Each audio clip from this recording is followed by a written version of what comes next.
Jadi dominan masih banyak di Pulau Sumatera dan Kalimantan, Bu. Jadi masih menjadi konsentrasi perkebunan kelapa sawit. Nah, ini untuk provinsi dan pengusahaannya. Jadi luas arealnya ada di sini dan produksinya tertinggi masih di daerah Sumatera. Atau produksinya di Riau ini sampai 9 juta ton, di Sumatera Utara ini 5,5 juta ton, sementara kita di Kalimantan Barat masih 5 juta, Kalimantan Tengah masih 7 juta. Jadi totalnya masih ada 47 juta ton. Tahun berapa nih ya? Kondisi Tahun tahun berapa? 2020, 2022. 2020. Sumbernya? Sumbernya ini kemarin saya dapat dari apa? eh, Statistik apa itu namanya? Sambungan dari ini, Bu. Sambungan dari peta ini. Sumbernya yang penting ya. Oh iya, Bu, iya, Bu. 16 ribu.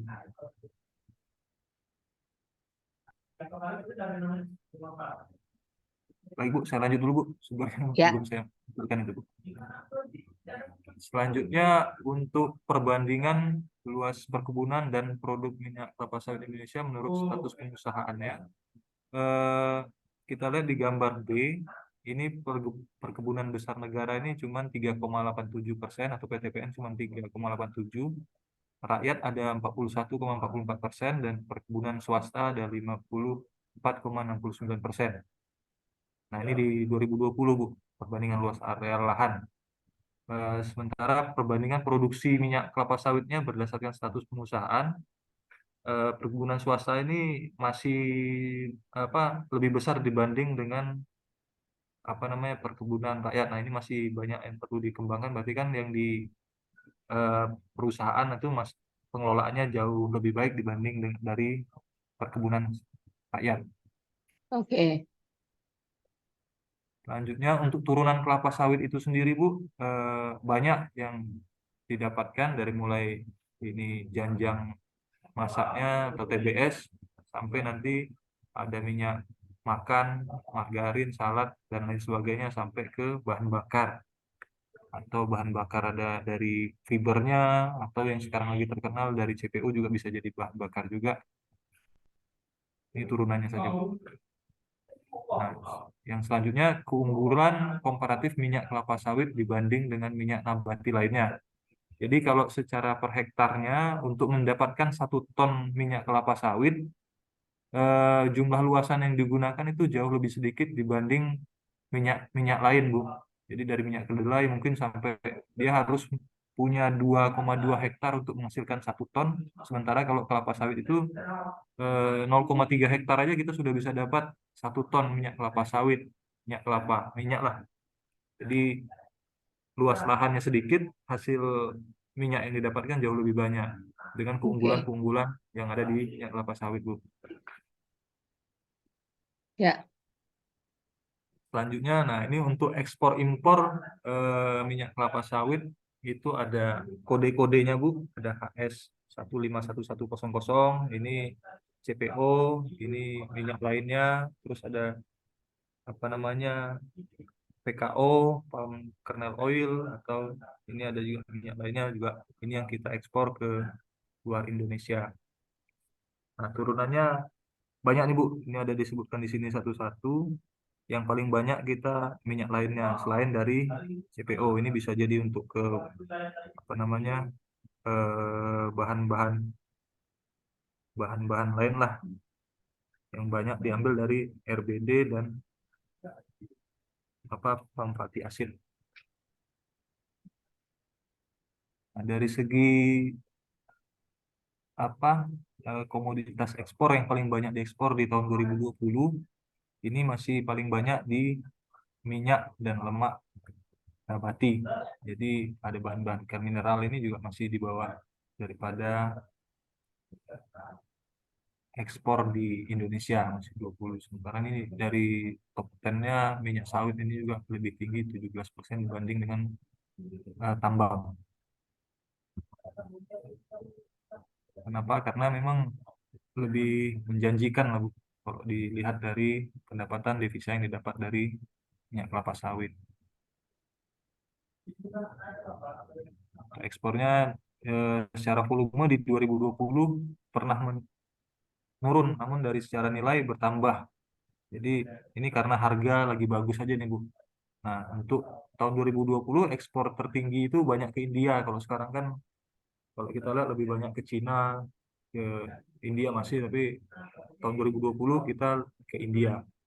Sekarang kalau tahun 2022 banyak ke Cina, ke Eropa, mulai-mulailah masuk. Kemarin karena sempat diboikot juga. Sementara untuk impor minyak kelapa sawit, kita pernah melakukan impor itu di tahun 2019, Bu. Karena mungkin untuk penyuplai bahan kita masih kurangan untuk ekspor ke negara lain. Jadi ada 45, lebih kurang 45. Ah, di sini bahasanya. Ya, impor kita ke Malaysia, Papua Nugini, Singapura, dan negara lainnya, Bu. Jumlah 95.203 ton. Nah, untuk peningkatan daya saing sendiri di kelapa sawit itu bisa dari sumbernya, dari orangnya, dari sistemnya, atau dari aturan-aturan dari yang diterbitkan oleh negara itu sendiri. Nah, arah pengembangan industri sawit yaitu pemberdayaan di hulu dan penguatan di hilir. Yaitu pengembangan sawit juga dapat diarahkan menggunakan konsep pengembangan industri sawit berkelanjutan yang sekarang lagi banyak dibicarakan masalah RSPO, ISPO. Jadi dengan pengembangan sawit yang berkelanjutan. Di Indonesia kita melalui Undang-Undang Cipta Kerja dan Peraturan Presiden Nomor 5 2021, seluruh perizinan investasi diterbitkan oleh lembaga OSS sehingga akan memberikan kepastian, kemudahan dan kecepatan bagi investor, termasuk investor yang bergerak di komoditas dan industri kelapa sawit. Yang selanjutnya, komitmen pemerintah memajukan sektor kelapa sawit juga terus berlangsung, yaitu dengan pemberdayaan dan pendampingan menyediakan akses untuk mendanai ISPO. Karena setiap petani sekarang ini untuk buahnya dapat diterima ya minimal ada sertifikat itu, Bu. Nah, selain itu juga pemerintah menyediakan dana untuk program peremajaan kebun yang dicanangkan ya bahasanya PSR. Nah, di Kalbar sudah mulai juga itu, Bu. Menjadi salah satu program strategis dalam penanganan pemulihan ekonomi nasional yang akan dilaksanakan melalui kerjasama antara pelaku usaha dalam dalam hal ini adalah mungkin perusahaan atau PT-PT yang bergerak di daerah lingkup pemerintahan di provinsi atau kabupaten setempat. Nah, untuk selanjutnya petani sawit rakyat juga akan diberikan sarana dan prasarana mendapat dukungan subsidi pendanaan melalui penggunaan dana BPDKS. Nah, ini juga kita lagi digalakkan di lingkungan provinsi Kabupaten Ketapang itu di Kalbar ini. Jadi dana bantuan tersebut diatur melalui surat keputusan Dirjen Perkebunan Kementan nomor 144 tentang pendanaan sarana dan prasarana petani kelapa sawit menggunakan dana subsidi BPDPKS. Jadi untuk meningkatkan daya saing dan produktivitas di kelapa sawit, pemerintah juga banyak memberikan solusi-solusi dan sarana serta bahkan pendanaan untuk meningkatkan produktivitas. Ujung-ujungnya sebenarnya seperti itu, Bu. Sehingga yang tadi gapnya antara perkebunan rakyat dengan perkebunan PT perusahaan ataupun PTPN menjadi lebih lebih sedikit sehingga produktivitasnya naik, eh, sehingga pendapatan tani pun naik, ya kita bisa menyumbang devisa ke negara ketika CPO dijual ke luar. Salah satunya lagi untuk peningkatan produktivitas yaitu improvisasi teknologi dalam pengelolaan kelapa sawit. Sudah banyak yang dilakukan di kelapa sawit. Salah satu contohnya penggunaan alat panen, MDEC itu untuk ya intinya produktivitas meningkat supaya nanti pendapatan ke kita pun dapat lebih banyak. Selain itu juga bibit-bibit, misalnya sekarang lagi tren juga, kita pun ada di kebun kita bibit kultur jaringan. Ya memang hasilnya bisa lebih baik dibanding lain dengan pengelolaan yang baik lah. Juga dari sisi pengumpulan data, kita juga drone sudah kita lakukan di sawit. Terus untuk pengangkutan yang sering menjadi masalah juga dilakukan eh, mekanisasi lah. Bahkan dari software administrasi pun sudah ada software-software akuntansi yang mengelola di perkebunan kelapa sawit. Intinya mempermudah segala bentuk kegiatan di dalam perkebunan kelapa sawit yang ujung-ujungnya produktivitas naik. Nah, untuk penutup dari saya, mungkin kesimpulan sarannya ya yang pertama, kelapa sawit itu merupakan salah satu komoditas perkebunan yang memiliki peran penting dalam penyediaan sebagai sumber pendapatan devisa maupun pajak. Yang kedua, mampu menciptakan kesempatan kerja sekaligus meningkatkan kesejahteraan masyarakat. Yang kedua, produktivitas lahan kelapa sawit ini jauh lebih tinggi dibandingkan dengan perkebunan tanaman penghasil minyak nabati lainnya. Jadi kalau dihitung-hitung lebih untung sebenarnya itu daripada kita misalnya nanam biji bunga matahari atau kedelai yang menjadi saingan utama di kelapa sawit. Terus yang ketiga, tahun 2017 sampai 2022 luasan kelapa sawit ini trennya meningkat, di mana sejak tahun 2017 itu 14 juta hektar, kini sudah 16 juta hektar. Yang keempat, total luasan lahan sawit Indonesia sebanyak 5% atau lebih kurang 800.000 hektar dikuasai oleh BUMN, sementara 53% atau 8,64 juta hektar dikuasai oleh swasta dan 42% sekitar di 6% dikuasai oleh rakyat. Jadi ini kita bisa berasumsi bahwa eh, di di TPN atau di BUMN itu sedikit saja dia menguasai lahan untuk kelapa sawit. Namun di di perkebunan rakyat cukup besar, tapi produktivitasnya belum sebesar yang dikelola oleh perkebunan swasta. Yang kelima, ekspor minyak kelapa sawit Indonesia menjangkau 5 benua Asia, Afrika, Australia, Amerika, dan Eropa dengan pangsa utama sekarang itu di Asia. Yang keenam, volume impor minyak kelapa sawit selama periode 2016 sampai 2020 cenderung mengalami penurunan, kecuali pada tahun 2019 yang mengalami peningkatan secara drastik. Ya, negara impor kelapa sawit di Indonesia pada tahun 2019 dominan berasal dari Malaysia, Papua, dan Singapura. Selanjutnya, diyakini inovasi merupakan kunci dari keberhasilan dalam menghadapi tantangan daya saing dari komoditas kelapa sawit. Jadi semakin banyak kita berinovasi untuk meningkatkan produktivitas, maka itu akan menjadi suatu keberhasilan kita untuk menghadapi eh, saingan dari minyak nabati lainnya. Yang kesembilan, pemerintah ini sudah banyak membuat kebijakan untuk meningkatkan produktivitas dari petani rakyat lah, dengan mengadakan banyak program di sana. Yang kesepuluh, pembangunan keunggulan berkelanjutan akan mewarnai perjalanan strategis peningkatan daya saing industri kelapa sawit. Selain sistem pangan tangguh dan berkelanjutan, Indonesia juga berkomitmen melakukan transisi energi. Seperti yang lagi tren sekarang kan juga pengembangan biofuel B35 kalau nggak salah yang sudah disetujui dari yang rencananya B100 pengembangan dari minyak CPO kita, Bu. Kesimpulannya juga ini, jadi kelapa sawit itu padat karya, terus andalan ekspor, menerima banyak pekerja, terus meningkatkan neraca perdagangan di ini, inflasi dengan kelapa sawit itu turun, mengurangi belanja pemerintah dan meningkatkan real capital return. Mungkin itu yang bisa saya sampaikan, Bu, untuk presentasi saya pada siang hari Oke, ini. Sekilas, ya, mohon maaf kalau ada kesalahan, mau ditambahkan. Nah, itu yang bisa saya buat, Bu. ya. Terima Makasih, Bu. kasih banyak Pak Yogananda dan Pak Andriadi. Silahkan Pak yang Adit, Bu. lainnya. Ya, Pak Adit, Bu. oh Pak Aditya, ya Pak Adityo ya. Ya, Bu. Iya, tadi yang Pak Andriadi belum belum nggak jadi, lalu diganti Pak Yoga. Oke, terima kasih.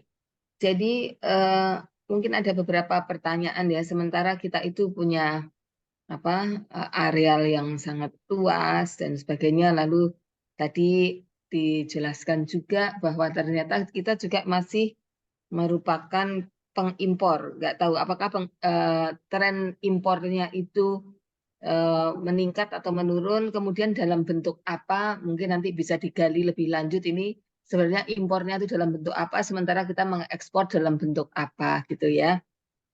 Silahkan, mungkin Bapak Ibu bisa digali lebih lanjut. Lalu mengapa demikian ya? Artinya sebagai penghasil minyak dalam hal ini mungkin crude palm oil yang besar gitu ya. Tapi apakah kita juga penghasil minyak goreng yang besar juga? Nah, ini silahkan digali. Pada kenyataannya negara lain itu juga bisa mengimpor dari kita. Menurut data ada juga negara-negara yang mengimpor minyak goreng dari kita, tetapi kita juga mengimpor. Nah, tadi yang dikatakan oleh kelompok ini, itu impornya dalam bentuk apa nih kita? Apa minyak goreng, apa CPO, atau apa? Silahkan. Mari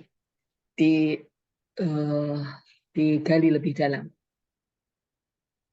Dan tadi kita mengimpor dari 3 negara asal ya, kalau tidak salah ya.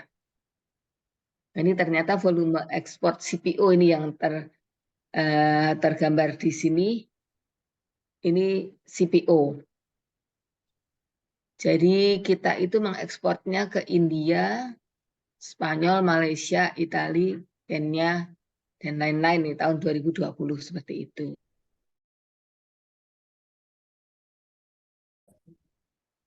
Di India, tetapi juga tadi ada impor.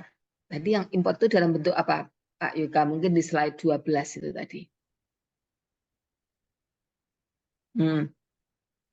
Slide 12. Nah, ini apa ini? Ini dalam bentuk apa nih?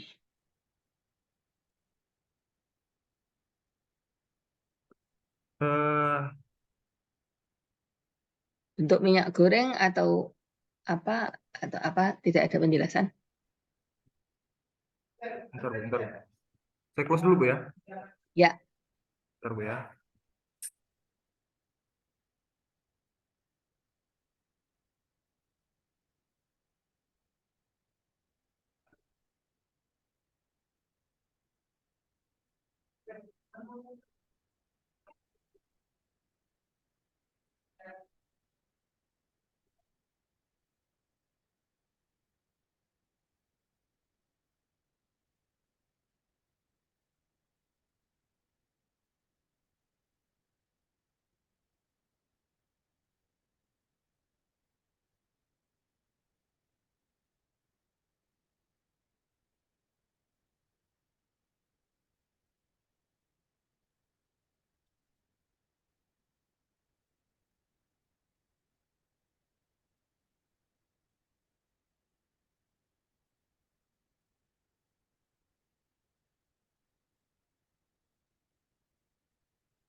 Baik, Bu. Tes. Ya. Kalau dari data yang saya dapat, Bu, jadi impor minyak kelapa sawit Indonesia itu didominasi oleh order palm oil yang mencapai 94% dari total impor minyak sawit. Jadi Crude palm oil.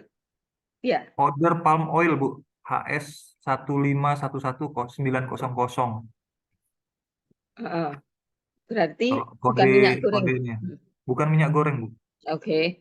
Dan itu untuk kebutuhan apa ya? Untuk bahan bakar minyak dalam negeri atau ya pastinya apakah itu untuk BBM ataukah itu untuk minyak goreng. Nah, ini ya semuanya sebenarnya tiap negara penghasil itu juga suatu saat dia juga mengimpor itu juga sesuatu yang wajar kalau ternyata apa yang menjadi produksinya itu kurang daripada apa yang diperlukannya. Tetapi pertanyaannya adalah justru mengapa negara kita yang sedemikian menjadi penghasil terbesar minyak sawit itu kok kita itu mengimpor. Logikanya kan pastinya kita bisa memenuhi ya, nah, gitu. Dan lalu pertanyaan berikutnya adalah bisa jadi jenis yang diimpor itu tertentu karena kita juga memproduksi sawit untuk tujuan tertentu. Artinya kan kita tahu bahwa kebutuhan atau bahan baku sawit itu bisa dijadikan atau hilirisasi dari industri hilir dari sawit itu bisa bermacam-macam lah. Kita itu prioritas di mana sih sebenarnya selama ini. Lalu kalau seperti itu terjadi bisa dijelaskan bahwa oh ternyata untuk kebutuhan ini kita belum mempunyai teknologinya, lalu kita lebih banyak mengimpor seperti ini. Tetapi untuk kebutuhan yang lain kita memenuhi kebutuhan industri di dalam negeri, misalnya seperti itu. Silakan, boleh dibahas lebih lanjut. Yang lain, apa mau ditambahkan oleh Pak Adityo atau yang lain? Silahkan. Pak Yoga tadi minyak apa Pak Yoga, yang kan CPU itu banyak turunannya, Betul, Pak. yang itu apa, minyak apa? Kalau CPU mungkin kita nggak impor lah mungkin, tapi kalau turunannya mungkin sudah di dalam bentuk beberapa tahap turunannya mungkin bisa jadi. Tadi apa yang datanya apa tadi, nggak dengar saya tadi. Jadi kita bukan di bagian CPO ini, Pak, tapi lebih kepada ya yang di turunannya lagi dari CPO ini, Pak. Jadi Ya ada apa yang namanya namanya itu? nitroglisin, terus ada Iya Pak. yang kerja fatty acid gitu. Nggak muncul ya? Nggak muncul, Pak ya? Tidak. Di sini tidak. Belum di-share. Bentar.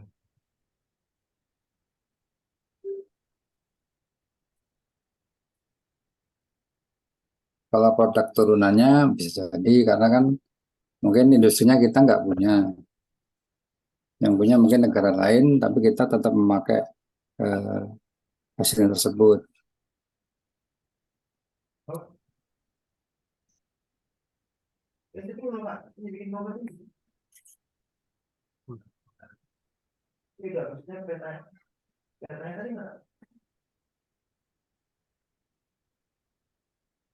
Nah, diimpor yang mana?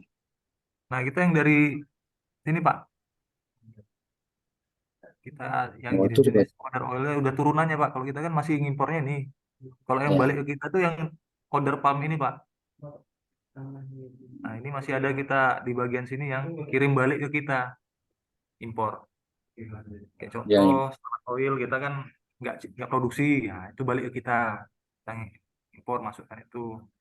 Kayak fatty acid, nah kita kan nggak masuk di kita, nggak apa kita nggak ekspor itu, tapi ini masuk ke kita gitu, Pak. Kalau kita kan masih sebatas di CPO ini, Pak.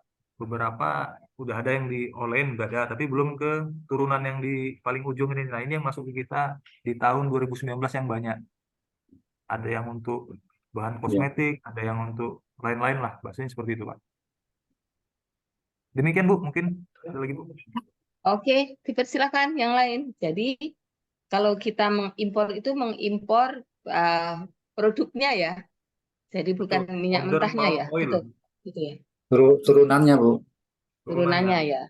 Oke. karena mungkin kelemahan kita tidak punya industrinya kan Bu, jadi kita Ya.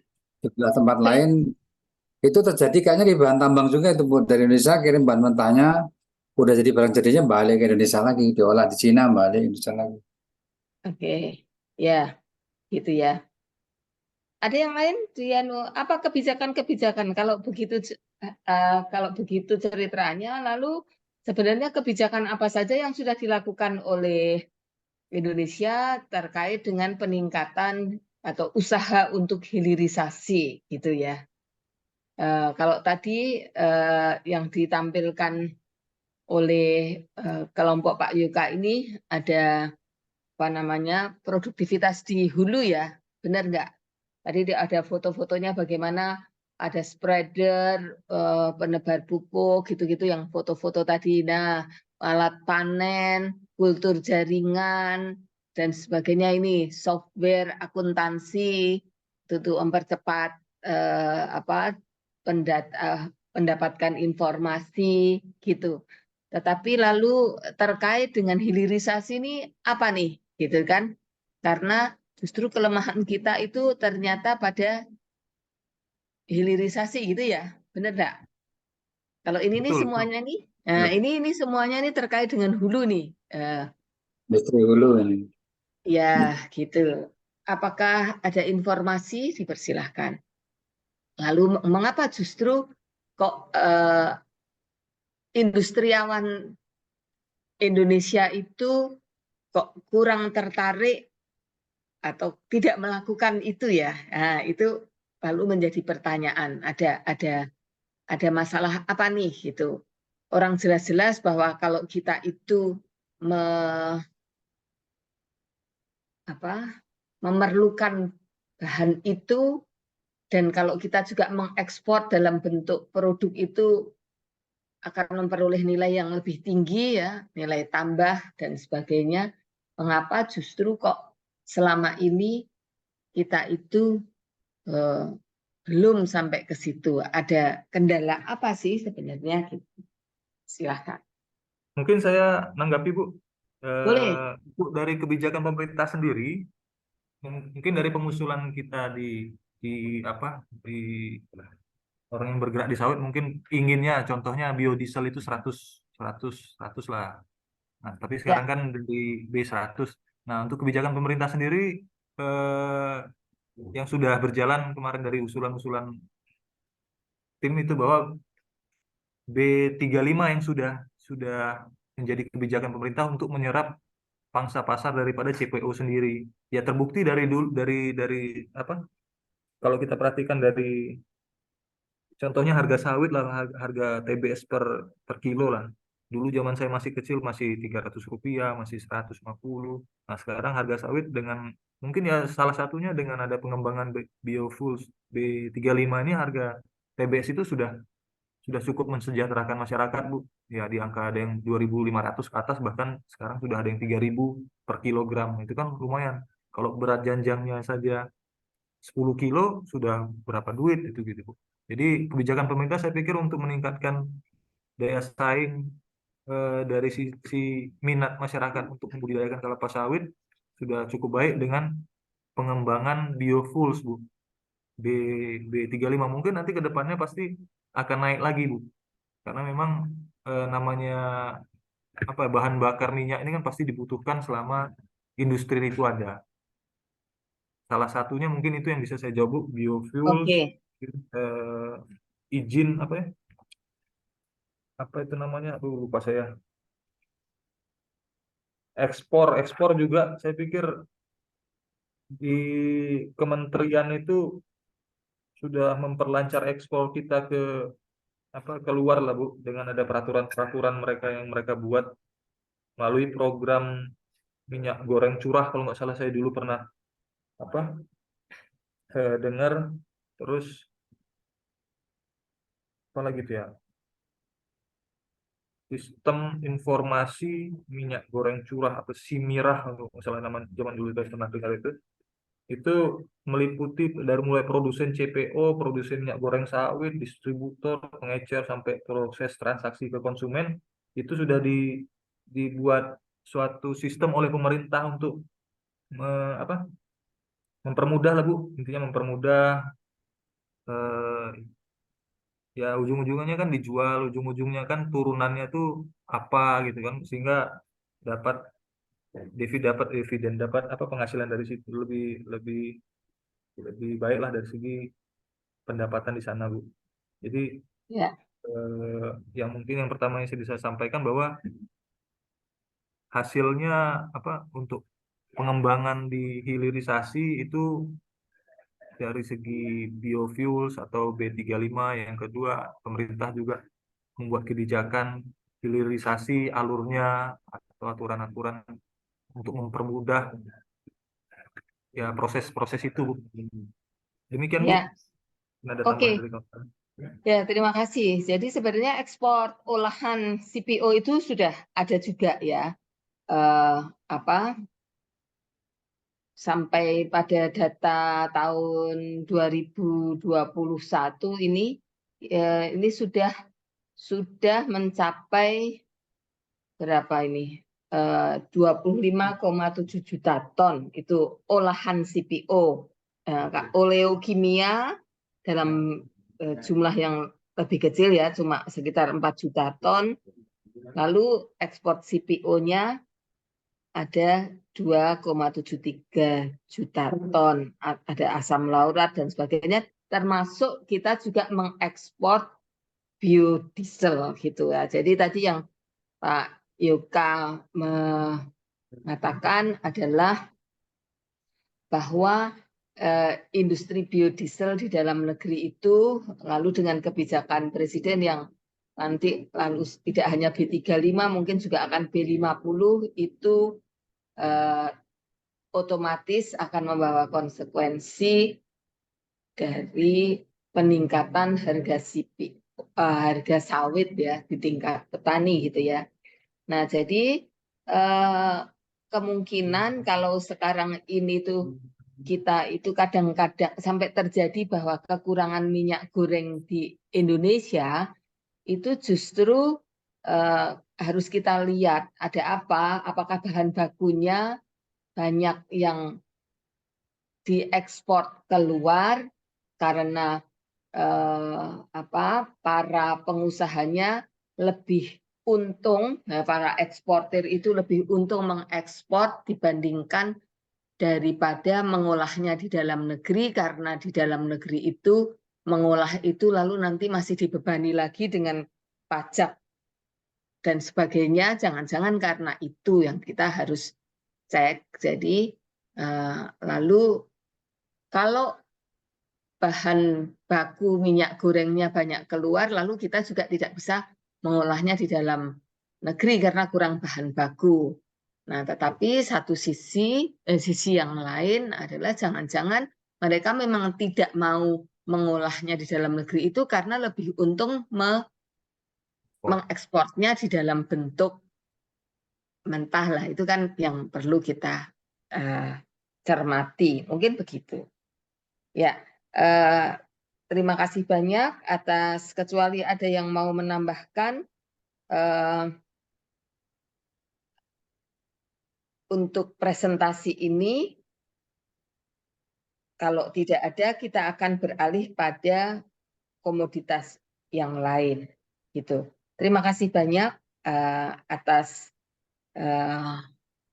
informasi-informasi yang diperoleh dari presentasi ini dan tanggapan yang sudah diberikan. Gitu. Nah, ini apa, ini menjamin keamanan energi, ini ada. Nah, ini terkait dengan bagaimana tujuan dari keamanan energi ini yang terkait dengan tadi ya, biodiesel mungkin, lalu meningkatkan real capital return, mengurangi belanja ya otomatis kalau kita mengekspor gitu. Gitu. Terima kasih banyak Pak Yoka dan Pak Aditya, kok tidak terlihat ya Pak Aditya? Ada, Bu, tadi. Oke, yang penting yang membuat dua orang ini ya, tidak hasil kerja seorang ya. Jadi titip nama, tidak ya? Enggak, Bu. Ini bahannya banyak Pak Adit ngasih masukan, Bu. Ambil dari sini Pak Yogi gitu. Terima kasih. Oke, sekarang Pak Adityanya sedang touring kemana? Saya mau touring. Oke, silakan. Yang lain, presenter yang kemudian dipersilahkan. Baik, Bu, terima kasih Izin, Bu. masukan Bu dan Ya. Pak Rudi tadi. Demikian dari saya. Wabillahi taufiq wal hidayah. Wassalamualaikum warahmatullahi wabarakatuh. Waalaikumsalam. Terima kasih. Silahkan. Izin, Bu, dari kelompok 3, Bu. Boleh. Pak Ihsanul sama siapa? Dengan Pak Crosby, Bu. Oke, Sudah nama, Bu? dengan Pak Crosby. Ya, kelihatan. Oh, baiklah, saya Ihsan dan Bapak Crosby tentang daya saing perkebunan tebu di Indonesia, Bu. Jadi di Ya, sini sumbernya saya ambil dari Badan Pusat Statistik tahun 2022, yaitu tentang ekspor impor terkait gula gitu yang saya angkat pada saat ini, Bu.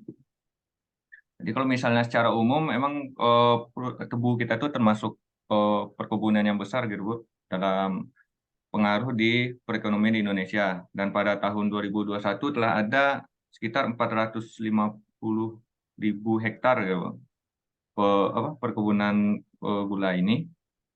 Dan juga gula ini merupakan salah satu kebutuhan pokok bagi sebagian masyarakat di Indonesia.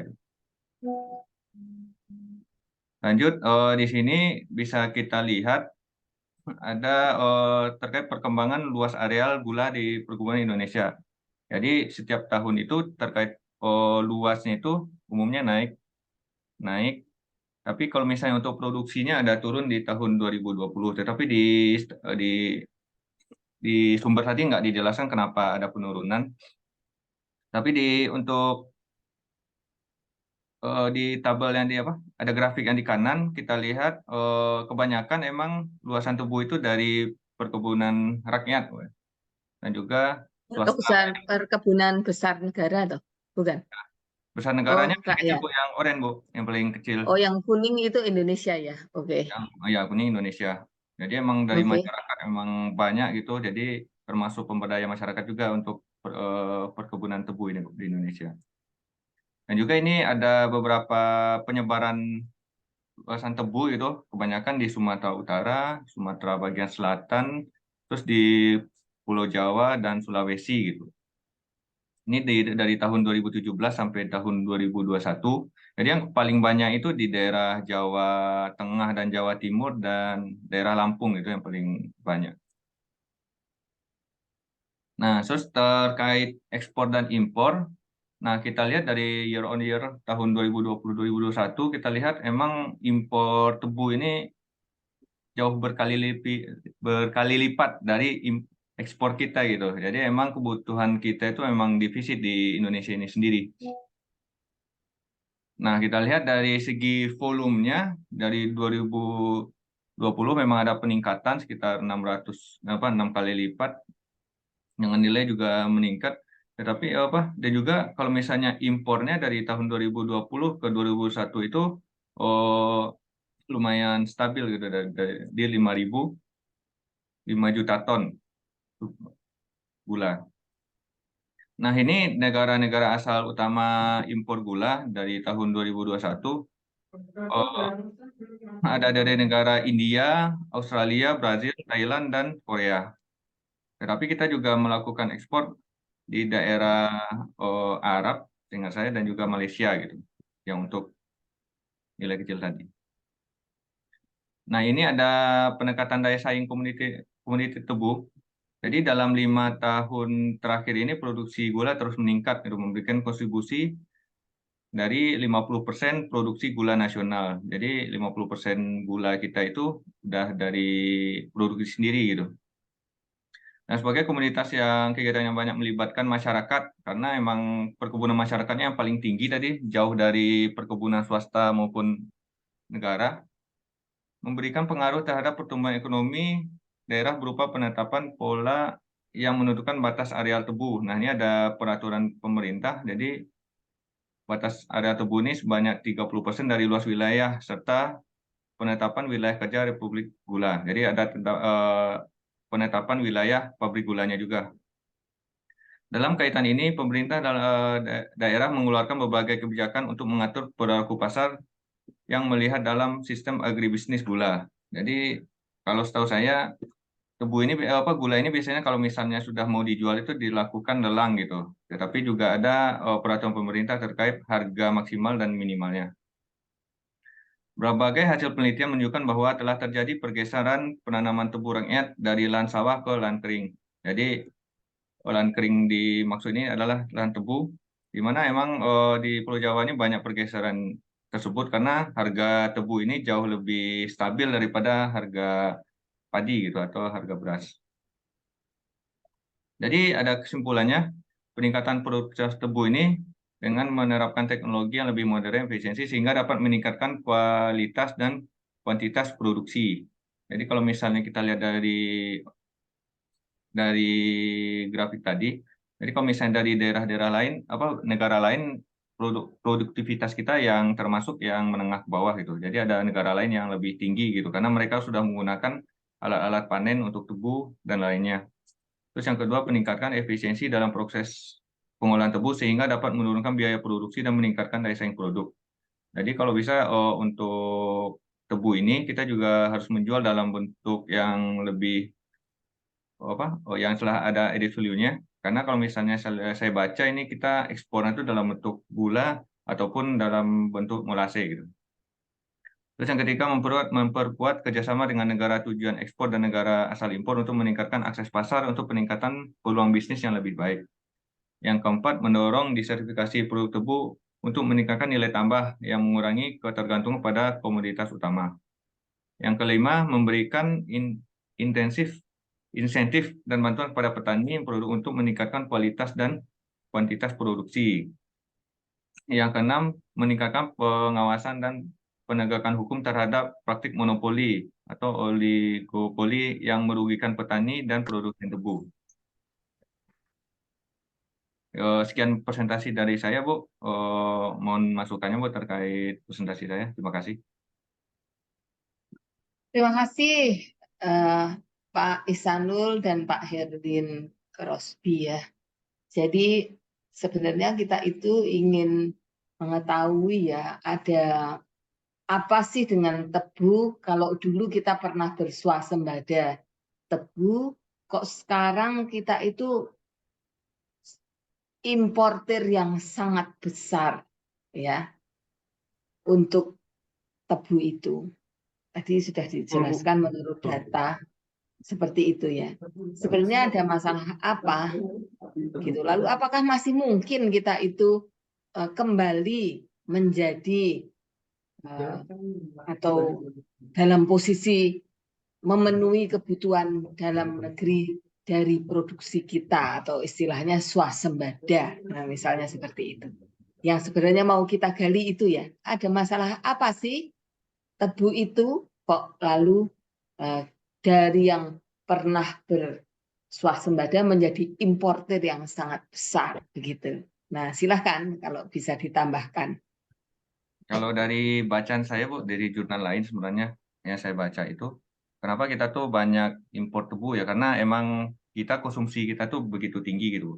Dan juga kalau misalnya dari jurnal juga yang saya baca itu, jadi ketertarikan petani itu untuk melakukan penanaman tebu itu juga kurang gitu, Bu. Karena mereka kekurangan informasi ataupun kekurangan yang namanya tuh kurang kurang pengetahuan gitu, Bu, dan teknologi gitu. Karena kalau misalnya harga impor gula itu jauh lebih murah daripada harga ekspornya gitu, Bu. Atau harga beli petani gitu. Jadi kalau yang saya lihat, jadi karena di luar negeri itu mereka udah menggunakan teknologi untuk kegiatan pemanenan. Padahal kalau saya lihat secara langsung di lapangan gitu, Bu. Jadi kegiatan pemanenan itu masih dilakukan secara manual gitu, Bu. Manual menggunakan arit atau parang gitu, kalau misalnya di negara sudah menggunakan combine gitu. Dan selain itu emang produktivitas luar negeri lebih tinggi karena kegiatan pemupukan, pengendalian gulma mereka menggunakan drone gitu, Bu ya. Tapi kalau misalnya kita lihat di Indonesia masih menggunakan kegiatan manual walaupun sebagian sudah melakukan teknologi itu, Bu. Dan juga selain itu kalau saya lihat mungkin saya membaca emang kemarin itu masih belum terlalu paham gitu, Bu. Jadi ada statement yang bilang kalau misalnya tebu itu lebih bagus perkembangannya di daerah subtropis gitu, Bu. Mungkin boleh kalau ditambahin, Bu, benar nggak itu gitu. Tapi yang saya baca seperti itu kemarin, Bu. Silakan. Justru ini kan tugasnya Pak Ihsanul dan Pak Crosby ini untuk menggali informasi itu ya. Jadi kita itu menyampaikan statement-statement itu dengan data pendukung kan begitu ya. Iya, Bu. Sebenarnya masalahnya petani itu apa toh? Kita tidak hanya menggunakan logika, tetapi lalu ya data-data, kita bicara rendemen, lalu sebenarnya kan petani tebu itu ada keterkaitannya dengan pabrik gula ya, karena dia tidak bisa mengolah gula sendiri gitu ya. Nah, Iya. pastinya ini ada apakah benar ada masalah hubungan petani tebu dengan pabrik? Jangan-jangan masing-masing punya fungsi produksi sendiri-sendiri, fungsi keuntungan sendiri-sendiri lah. Kalau yang satu adalah supplier bahan, sementara yang satunya adalah pengolah. Kalau ini tidak harmonis kan tidak akan terjadi sesuatu yang berhasil gitu ya. Ya justru ini sebenarnya yang kita gali kan ya. Seperti Iya. itu kira-kira Pak Ihsanul. Mungkin bisa ditambahkan sama Pak Crosby sebelumnya. Coba, apakah sebenarnya bagaimana sih kerjasama antara petani dengan pabrik gula? Yang jelas tidak bisa jalan sendiri nih kalau petani tebu ya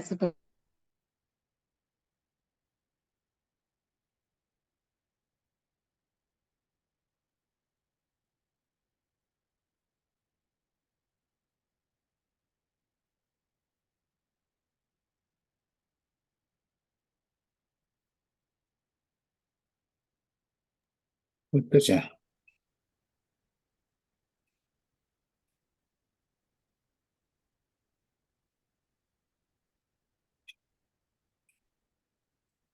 Aduh,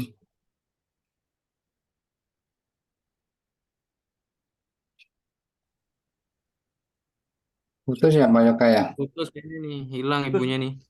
hilang Oh, dia. Hilang ibunya nih, Pak. gara-gara tebunya Pak Iksan nih. Iya, terlalu manis tebunya ini. Iya.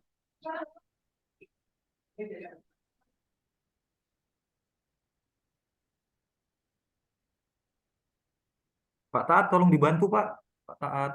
Halo Pak. Mana Pak Taat? Nggak ada juga. Mata juga nggak ada. Nah ini udah masuk lagi ibunya. ya maaf. Ternyata saya tadi nge-charge ini, ternyata yang masuk itu stekernya hanya satu itu. Jadi tidak masuk strumnya. Kok kehabisan, padahal dalam ada di dalam stop kontak gitu. Rupanya yang masuk cuma satu gitu. Sorry. Nah, jadi seperti itu. Ya, sama halnya dengan sawit kan ya. Sebenarnya ini sama.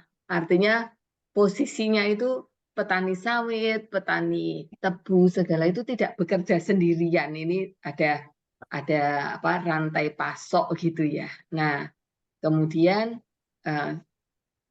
kalau masing-masing itu membangun fungsi keuntungannya sendiri, ini kan ya, lalu ketidakharmonisan ini membuat disinsentif ya bagi petani gitu. Jadi sebenarnya tidak hanya masalah apa di luar negeri sudah begini begitu, tidak. Saya kira mungkin kita bisa menggalinya dari situ. Ini bicara rendemen.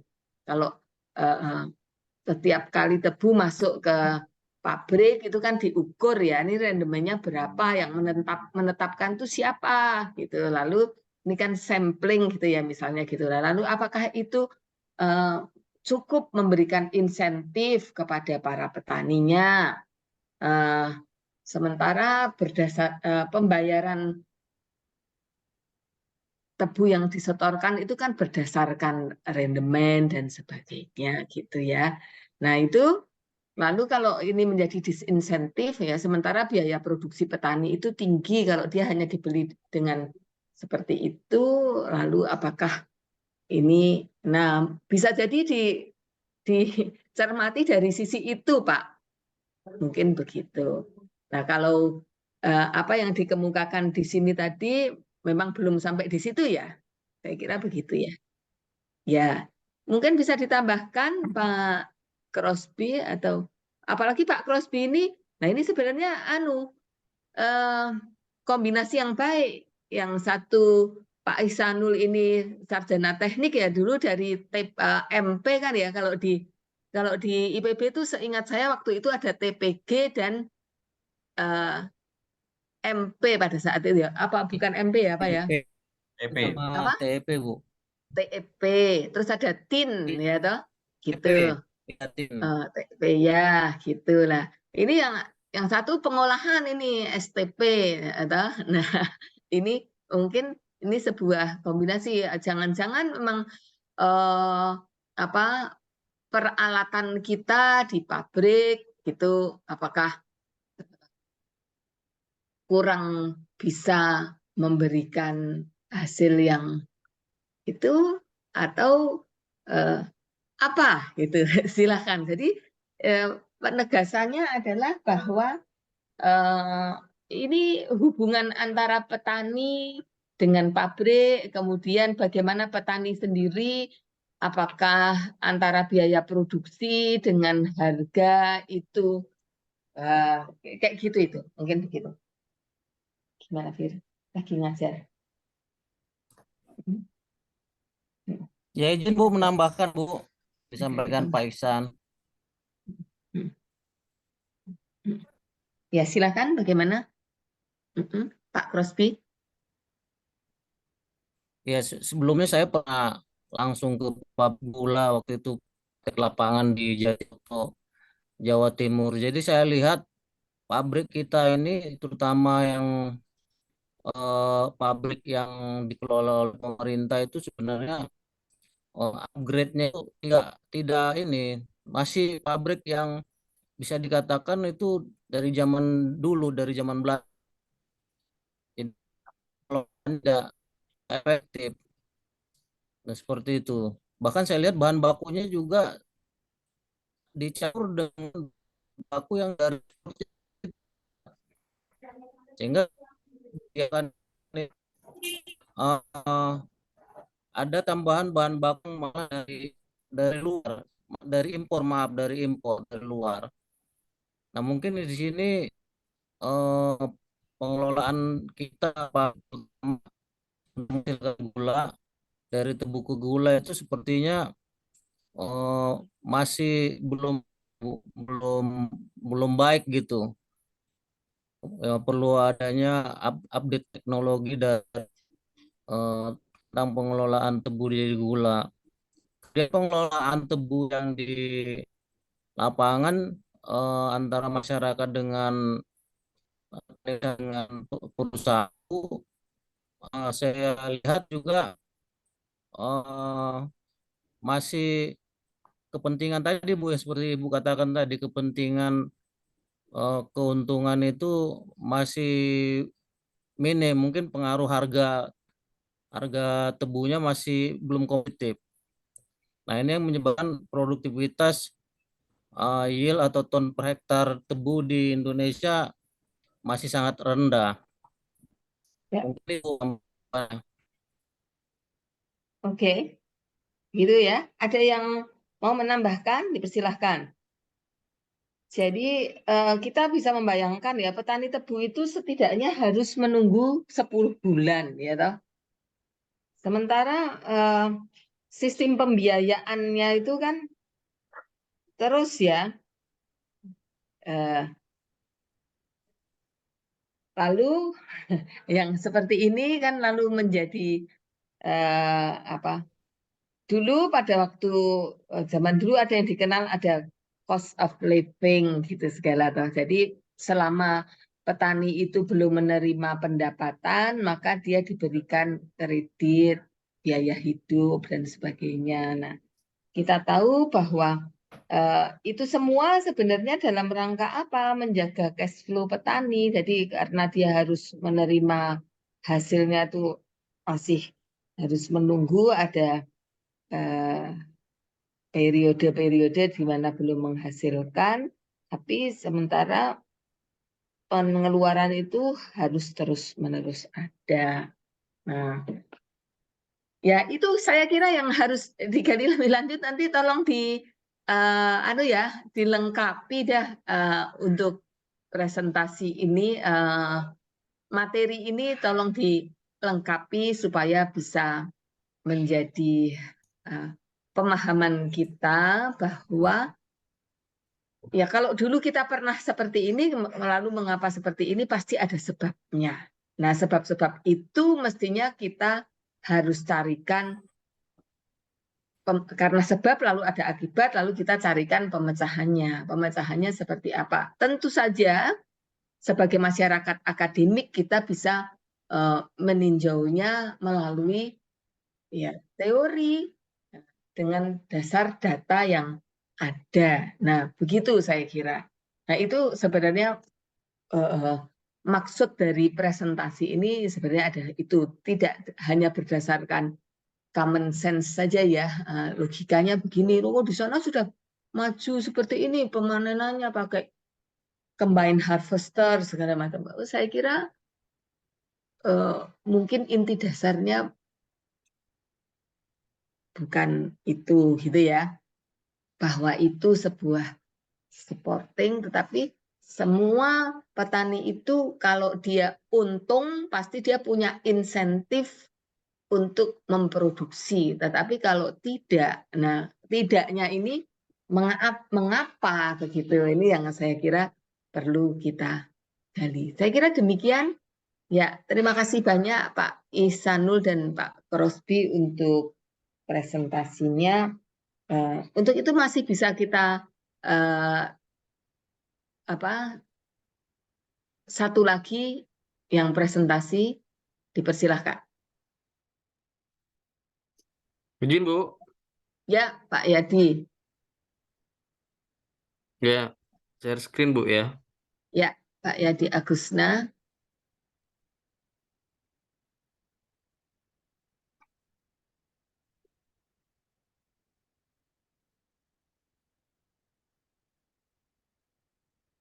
Oke, sudah nampak ya, Dan Bu Pak ya? Rudi. Ya, sudah nampak.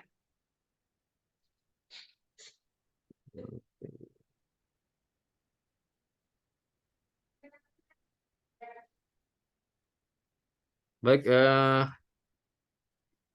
selamat bentar, Bu. Selamat siang, Bu. Berikut saya dengan Yadi Agusna Putra bersama dengan Pak Rudi. Kami akan mempresentasikan Bu tugas mata kuliah pergerakan perhubungan, yaitu dengan komoditi yang kami bahas adalah karet. Jadi daya saing komoditas karet di Indonesia.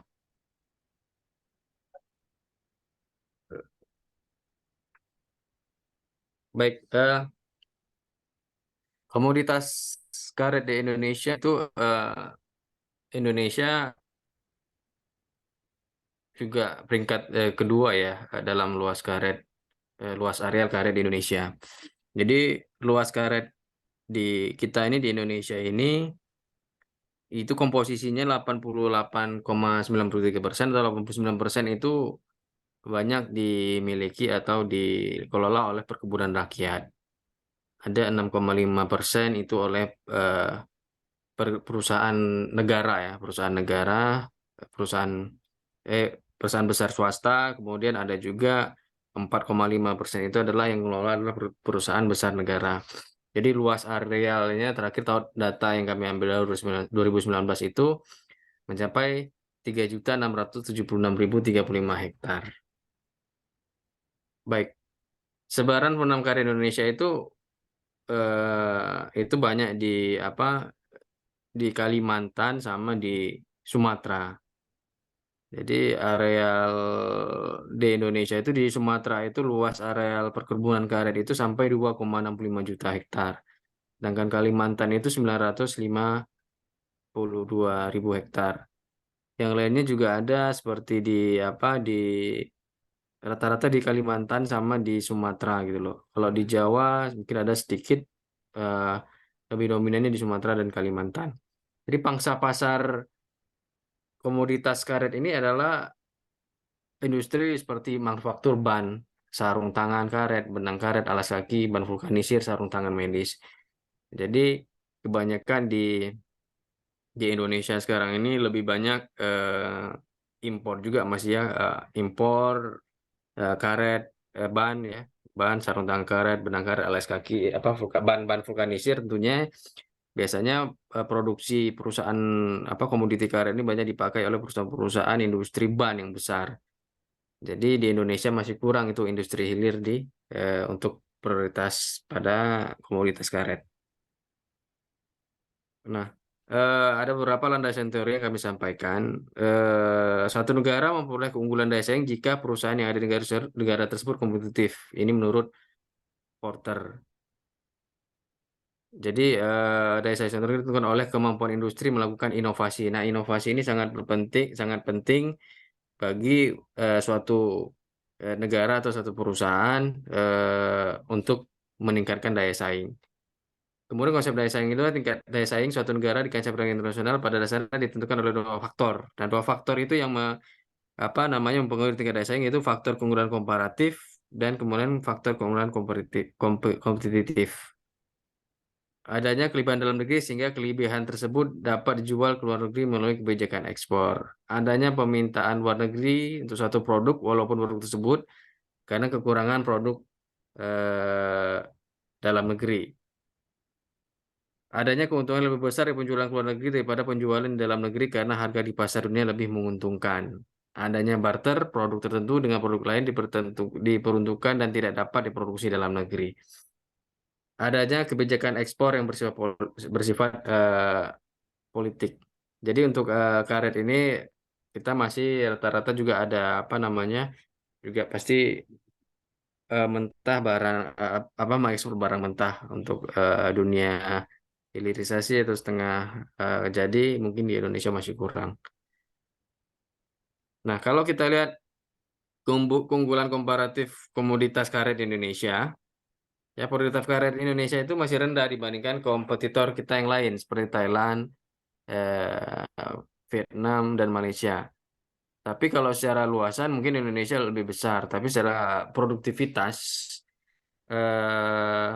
kita masih kalah sama Vietnam dan Malaysia. Tahun 2021 itu ada 1,3 ton per hektar. Nah, perkembangan rata-rata produksi dari tahun 1970 mencapai 2,89%, rata-rata perkembangan 2015 sampai 2021 cuma 0,25%. Kinerja produksi dalam ton.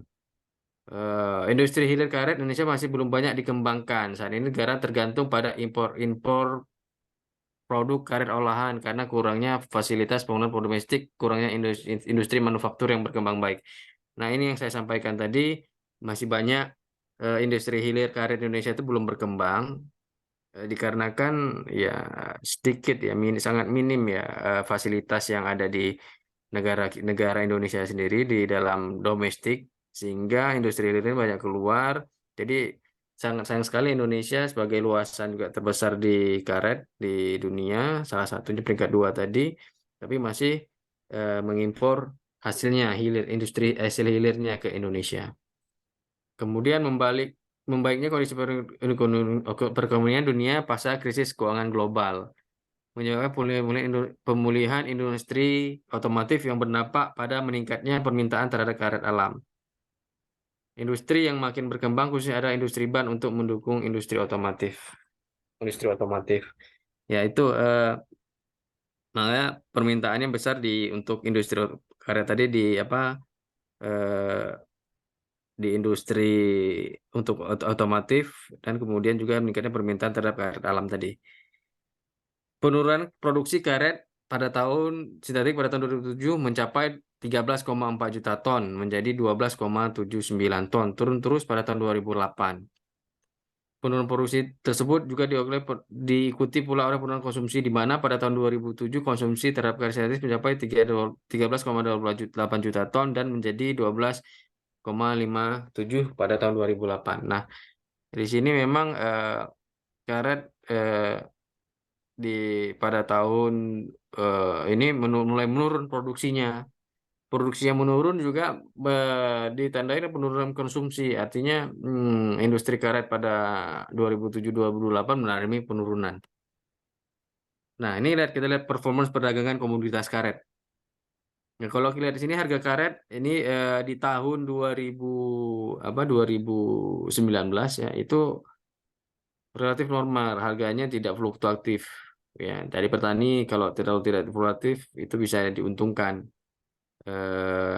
Itu stabil, rata-rata harganya di 8.897, kemudian di apa 8.589 per kilogram. Nilai ekspor karet tahunan untuk kelompok karet dalam cenderung fluktuatif. Nah, ini yang apa namanya nilai ekspornya ya. Nilai ekspor karet itu cenderung fluktuatif dari tahun 2015 sampai dengan 2019. Perkembangan rata-ratanya 2,29% per tahun dan neraca 2,34% per tahun. Nilai ekspor mencapai 2019 mencapai 3,53 miliar US dollar. Kondisi cukup baik untuk merangsang produksi dan produktivitas perkebunan karet di Indonesia. Jadi pada tahun 2015 sampai 2019 itu nilai ekspor karet cenderung fluktuatif, jadi apa namanya juga berdampak pada perekonomian khususnya para petani karet dan perusahaan-perusahaan yang bergerak di bidang industri karet. Nah, negara tujuan karet ekspor karet Indonesia ini yang saya sampaikan ini nggak ekspor mentah ya. Bahan baku itu ada negara Korea, India, China, Jepang, Amerika, dan beberapa negara-negara lainnya. Negara tujuan ekspor utamanya adalah Amerika Serikat. Jadi sempat mengekspor sampai 778 juta US dollar. Kemudian Jepang mengikuti dengan 709 juta US dollar, China, India, dan Korea Selatan. Total 65,84% dari total nilai ekspor tahunan tersebut. Di negara-negara tersebut komoditas karet Indonesia pakai untuk industri pabrik otomotif, bahan seperti industri kimia, furniture, dan lain-lain. Nah, jadi memang industri hilir masih berkembang pesat di negara-negara tujuan ekspor kita, sedangkan di Indonesia sendiri industri hilirnya belum terlalu masif untuk dikembangkan. Nah, apa upaya-upaya kita untuk meningkatkan daya saing karet di Indonesia? Ya, kemudian yang pertama mungkin iklim usaha dan kemudahan sistem birokrasi. Jadi kita bisa mempermudah akses apa namanya untuk mempermudah akses permodalan dalam birokrasi perbankan dan fasilitas investasi mekanisasi bisa dimudahkan untuk meningkatkan produksi karya dalam negeri kita. Kemudian infrastruktur jalan, jembatan, akses penjualan, akses tenaga. Jadi kalau kita membenarkan infrastruktur pasti bisa menghemat kos ya, bisa memangkas biaya-biaya modal kita atau biaya operasional. Kemudian peningkatan kemampuan SDM untuk petani dan tenaga kerja. Jadi keterampilan bisa ditingkatkan supaya bisa bertumbuh ini ada hal-hal baru dari tim-tim petani kita supaya industri karet kita, perkebunan karet kita tuh bisa tumbuh. Jadi bisa dilakukan dengan bantuan pemerintah ya, dengan cara melakukan penyuluhan atau kursus maupun latihan. Kemudian peningkatan produksi dan inovasi produk dari karet. Nah, jadi bisa dikembangkan selain menurunkan biaya produksi tadi ya, biaya cost. Jadi bisa dikembangkan produk karet olahan, pengembangan industri hilir dari karet. Nah, ini yang tadi disampaikan kita lemah di industri hilir. Jadi bisa dikuatkan untuk industri hilirnya di Indonesia, sehingga itu pastinya perlu dukungan dari pemerintah atau dinas terkait. Kemudian fokus produk dari karet Indonesia hendaknya diproduksi dengan selalu meningkatkan kualitas, harga akan berkorelasi dengan kualitas. Dan kuantitas artinya apa? Kita harus lebih meningkatkan kualitasnya dulu nih dari harga dan promosi. Pasti begitu setelah kualitas kita jaga dan kita andalkan, pasti kuantitasnya juga akan mengikuti. Kemudian penciptaan produk karet dan produk dari karet yang ramah lingkungan. Isu internasional tidak boleh dinilai sehingga industri yang ramah lingkungan saat ini merupakan faktor persyaratan agar produk bersaing di pasar internasional. Nah, kita tetap mengacu pada produk ramah lingkungan untuk produksi karet ini. Kesimpulan, dilihat perkembangan baik dari segi konsumsi maupun produksi karet di dunia mungkin mendengar masih akan terus meningkat ya dalam ini, karena pastinya industri-industri yang tadi untuk dunia seperti ban, otomotif dan lain-lain tadi pasti terus akan dibutuhkan. Indonesia merupakan penghasil karet sebagai salah satu basis manufaktur karet dunia. Tersedianya lahan yang luas memberikan peluang untuk menghasilkan karet alami yang lebih besar lagi. dengan menambah areal perkebunan karet. Ya, mungkin karet saat ini kalah luasannya dengan perkebunan kelapa sawit. Untuk tanam ke depan, karena terjadinya lahan, nanti mungkin karet bisa dikembangkan. Tetapi lebih dari itu, produksi karet alam bisa ditingkatkan dengan meningkatkan teknologi pengolahan karet dengan meningkatkan efisiensi. Ya, jadi kita bisa lebih utamakan lagi ya daripada untuk pengembangan luasan areal lebih baik, lebih utama kita bisa meningkatkan efisiensi dengan meningkatkan output latex yang dihasilkan dari inputnya getah. Jadi bisa lebih banyak menghasilkan material sisa yang semakin sedikit. Jadi produktivitasnya lebih bisa ditingkatkan. Kemudian meskipun pasar karet alam lebih sedikit dibandingkan pasar karet sintetik, namun produksi maupun konsumsi karet alam masih cukup besar. Salah satu kelebihan dari karet alam antara lain dilihat dari segi kestabilan harganya yang tidak terpengaruh secara langsung oleh harga minyak dunia. Kemudian penawaran karet dari Indonesia ditentukan oleh produktivitas dalam negeri. Apabila proses dari panen karet sampai diolah jadi bahan mentah siap pakai berjalan dengan lancar, maka Indonesia dapat menawarkan komoditas karet dalam jumlah yang besar. Ya, demikian Bu yang dapat kami sampaikan dari kelompok 2 untuk daya saing upaya dari komoditas karet tadi Bu. Terima kasih. Oke, terima kasih Pak Yadi. Mungkin Pak Rudi mau menambahkan, persilahkan. Ya, kok saya tambahkan Bu, dalam hal ini sebenarnya potensi untuk mengembangkan karet di Indonesia itu masih sangat terbuka luas. Karena walaupun sekarang memang sudah ada karet sintetis, tetapi harga karet sintetis itu fluktuatif karena bahannya dari minyak, biasanya ngikuti harga minyak dunia, Bu. Jadi pilihan karet alam itu sebenarnya untuk dikembangkan Indonesia masih terbuka luas. Cuman sekarang masalahnya memang dari sisi tadi sampaikan Pak Yadi, dari sisi produktivitas kita baru kurang lebih 1.000 kilo lah per hektar, sementara negara lain sudah 1.300, 1.400. Itu yang pertama. Kemudian yang kedua, ini juga kita lihat kurang intensnya perhatian kepada swasta ya, kurang menarik Bu kalau saya lihat. Banding terbalik dengan kelapa sawit. Kalau kelapa sawit mungkin perkebunan besar swasta sama besar nasional itu jumlahnya lebih besar daripada perkebunan masyarakat, perkebunan rakyat. Kalau di karet, perkebunan rakyat tadi 88% dengan produktivitas yang mungkin rendah lah. Tadi 6%, 4% adalah perkebunan swasta nasional dan swasta dan perusahaan negara PTP. Jadi kalau menurut saya ini juga mungkin peran pemerintah mungkin bisa lebih intens untuk mendorong pelaku usaha mengembangkan karet, mungkin dengan memberikan kebijakan kemudahan dalam sisi perpajakan, kemudian dari sisi yang lain, dari sisi pembiayaan dan sebagainya. Kemudian kalau saya lihat dari sisi ekspor impor juga cukup timpang Bu. Kalau saya baca data di buku statistik perkebunan itu nilai impor karet itu lebih tinggi, hampir sampai 22 juta US dollar. Kalau untuk jenis HS 4001 dibandingkan dengan impornya hanya 6 juta. Jadi memang peluang untuk mengembangkan karet di Indonesia masih terbuka luas, memang tergantung keseriusan kita semua. Kalau menurut saya gitu tambahannya. Ya, jadi justru net eksportir apa net importer Pak? Gimana Bu? Net importer atau net eksporter? Ya net eksportir Bu. Kalau sekarang kan kita masih banyak impornya. Oh, jadi net importer kita itu. Net importer, jadi lebih banyak, lebih tinggi impornya daripada ekspornya.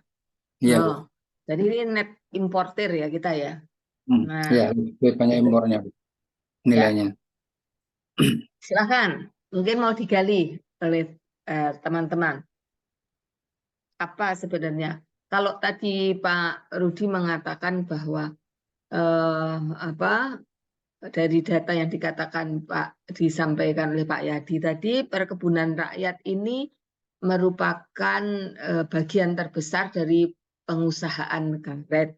Tapi kita tahu bahwa produktivitas karet rakyat kita itu rendah ya macam-macam sebabnya. Ada benihnya ya, benih asalan, kemudian juga manajemen penyadapannya gitu. Ini masalah kelembagaan yang perlu ditangani ya, bagaimana seorang petani itu harus didampingi dan sebagainya. Lalu Pak Rudi meninjaunya di sisi yang lain adalah bahwa kalau memang perusahaan swasta itu diharapkan bisa lebih baik, pastinya pemerintah mengapa tidak memberikan itu ya, memberikan sebuah dorongan untuk pengusaha swasta untuk ya itu tergantung cara pandang ya. Sebenarnya kalau kita itu bicara pengusahanya itu rakyat, ya bagaimana sekarang ini karena ini sudah menyangkut penghidupannya rakyat ya, bagaimana kita bisa mendorong mereka untuk, nah, misalnya gitu, tergantung cara pandang. Kalau apa yang dikatakan Pak Rudi tadi mungkin cara pandangnya bahwa kalau ini didorong diberikan sebuah contoh oleh perusahaan swasta mungkin bisa menarik petani rakyat gitu ya mungkin ya Pak Rudi ya, seperti Iya, akhirnya Bu, melalui program kemitraan itu kan bisa. ya ada inti rakyat misalnya begitu ya Pak ya. Ya. Terus ini perusahaan perkebunan rakyat ini juga ternyata juga banyak tanaman-tanaman tua yang produktivitasnya rendah gitu misalnya seperti itu. Ya, dipersilahkan. Apalagi nih sebenarnya yang menyebabkan lalu kita tadi memang sudah ada data bahwa industri hilirnya yang paling bagus sementara ini adalah industri ban gitu ya Pak ya tadi ya oleh Pak Yadi tadi di presentasinya seperti itu. Benar.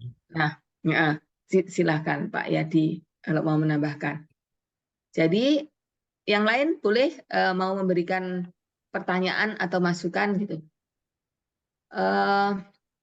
Saya pernah membaca bahwa justru ada masalah ya terkait dengan industri hilir ini, mengapa tidak cepat berkembang sementara kita punya bahan baku karetnya itu karena industri bahan pendukungnya itu ternyata masih diimpor gitu loh. Nah ini kan sesuatu ya. Satu sisi kita punya bahan bakunya, ya namanya bahan baku itu pasti sesuatu yang mengambil peran terbesar ya. Tetapi bahan pendukungnya ternyata masih harus diimpor ya. Jadi kalau kita itu lalu mengharapkan bahwa industri di tempat kita dengan bahan baku yang tersedia pastinya akan berjalan dengan lancar, ternyata kok tidak lancar seperti yang kita harapkan atau tidak seberhasil yang kita bayangkan, itu ternyata industri pendukungnya, bahan pendukungnya itu ternyata berasal dari impor. Lah ini loh, kadang-kadang yang lalu sebenarnya kita itu sampai di sana, mengapa sebuah negara dengan keunggulan komparatif seperti ini industri atau hilirisasinya itu tidak berkembang cepat. Nah, gitu. Ada kasus-kasus seperti itu. Begitu. Nah, mungkin ada yang mau menambahkan lagi, dipersilahkan. Yang jelas bahwa tadi benar sekali bahwa sebenarnya karena kita tuh tidak dipengaruhi oleh naik turunnya harga minyak mentah gitu, itu kalau memang supply dunia itu relatif stabil, pastinya juga harga karet itu tidak terlalu berfluktuasi gitu ya. Tadi kan seperti itu. Nah, sekarang penghasil karet itu selain Indonesia mana saja? Nah, lalu konsumsi karet itu oleh negara mana saja, sehingga negara tujuan kita itu mana saja untuk ekspornya, sementara penghasilnya itu siapa saja. Ini nanti kita bisa hitung-hitungan sebenarnya supply dunia itu berapa, permintaan dunia berapa, dapat kita perkirakan ini naik turunnya atau pada batasan mana fluktuasi harga itu mungkin terjadi, ya, gitu. Kalau jangan-jangan nanti justru supply-nya relatif tetap, tetapi permintaannya menurun karena sebagian dari kebutuhan karet alam itu bisa disubstitusi dengan karet sintetis, ya pastinya dapat kita prediksi harga akan menjadi turun. Nah, itulah yang kemudian menjadi hal yang harus kita antisipasi sebenarnya ya. Nah, lalu kalau kita mau membuat industri hilir yang berbahan baku karet alam, nah yang kita pikirkan justru bahan-bahan pendukungnya itu kita sudah punya atau belum, supaya apa yang menjadi tujuan hilirisasi kita itu lalu berhasil. Gitu yang saya baca, ada industri-industri bahan pendukungnya itu justru dari luar gitu. Itu mungkin gitu. Oh, negara tujuan utama ekspor kita itu Amerika, Jepang. Sementara penghasilnya karet itu selain Indonesia mana saja, Pak? Malaysia, Bu. Malaysia, Indonesia, Vietnam. Malaysia, Thailand, Vietnam. ada. Ya. Ada. Nah, ada enggak nih datanya Pak di sini? Enggak ada ya? Belum tampil ya? Ada tadi Negara slide produsen. Produsennya produsen dunia dari karet tidak ada ya Pak ya? enggak ada. Oh, oke. Ya, jadi lalu kita bisa membayangkan berapa supply dunia sebenarnya dari karet gitu. Oke, ya.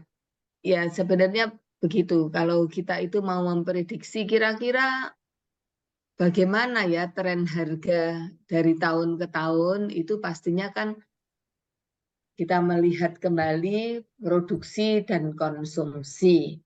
Apa yang dibutuhkan oleh dunia, apa yang bisa disediakan oleh dunia melalui negara-negara penghasilnya, lalu tren dari konsumsi dan produksi itu akan kita akan menurunkan atau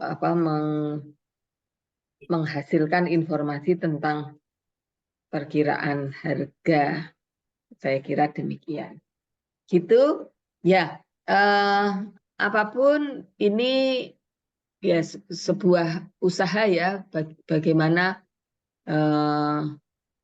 kita itu ingin menggali potensi dari Indonesia melalui keunggulan komparatifnya untuk dijabarkan ke dalam prestasi perdagangan yang akhirnya akan menghasilkan pendapatan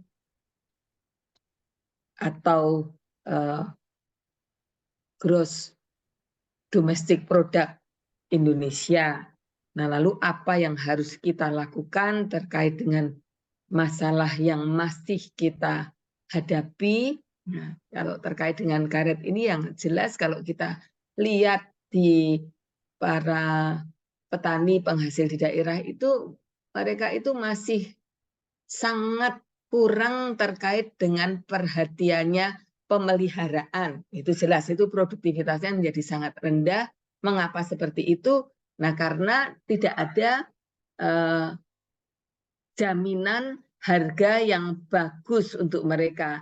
Nah, ini lingkaran setan juga. Mengapa mereka tidak diberi harga yang bagus? Ternyata juga banyak pencampuran-pencampuran dari lateks mereka itu dengan barang-barang yang tidak jelas gitu, supaya kalau kita diberi harga berdasarkan kiloan, ternyata di dalamnya itu nanti kalau disampling ada macam-macamnya gitu, di dalam lateksnya dicampuri apa supaya berat lah ya, itu kan lalu kalau sekali ketahuan saja seperti itu, lalu pedagang itu sudah ya menjudge ya bahwa ini paling-paling ya kualitasnya seperti itulah ya, itu yang lalu menjadi. Kemudian juga itu memang karet-karet yang tua. Tuh, sementara bibit asalnya juga asalan. Nah, ya, yang seperti itu yang sebenarnya akhirnya peran dari para pendamping dalam hal ini ya penyuluh ya melalui kelembagaan petani itu diperlukan. Tapi ya itu tadi kadang-kadang begitu harga itu tidak memenuhi yang diinginkannya, lalu sudah putus asa, tidak pernah merawatnya, bahkan lalu ditebang. Nah, padahal kita tahu bahwa namanya tanaman tahunan. Tanaman tahunan itu soal harga itu ada tren tertentu ya pada saat-saat apa harga naik, saat-saat apa harga turun. Nah, jadi pada saat harga bagus ya jangan terlena dengan wah, pendapatan bagus lalu royal gitu. Lupa untuk memperbaiki tanaman. Nah, nanti pada saat harga turun, nah kalau ini produktivitas tinggi, paling tidak dia bisa mendapatkan pendapatan yang sama besar dengan pada waktu harga baik. Sebenarnya kan seperti itu. Nah, ini yang kadang-kadang perlu ditegaskan kepada petani. Namanya ini tanaman tahunan, bukan tanaman musiman. Jadi ada kalanya ada siklus ya, di mana saat-saat tertentu itu harga bagus, tapi saat-saat yang lain, nah, yang dibutuhkan oleh petani itu kan sebenarnya kestabilan dari pendapatan yang dia terima. Nah, itu mungkin yang perlu kita cermati juga. Ya, saya kira nanti Pak Lamjonar dan Pak siapa satu lagi Pak Andriadi ya yang belum ya, benarkah? Untuk presentasi di minggu depan, sekaligus nanti pada saat itu saya akan memberikan, sesudah ini Bapak-Bapak ini akan ketemu dengan Pak Purwadi ya, akan dilanjutkan dan Pak Purwadi ini kan sudah pertemuan kelima ya, besok kita ke-6 langsung nanti ada apa namanya review dengan cara mengerjakan soal gitulah ya, kemudian ketemu dengan Pak Purwadi. Saya kira demikian. Terima kasih banyak. Tolong disiapkan dengan baik Pak Lamjonar dan Pak Andriadi untuk di. Nah, lalu masalahnya waktunya kapan nih kira-kira?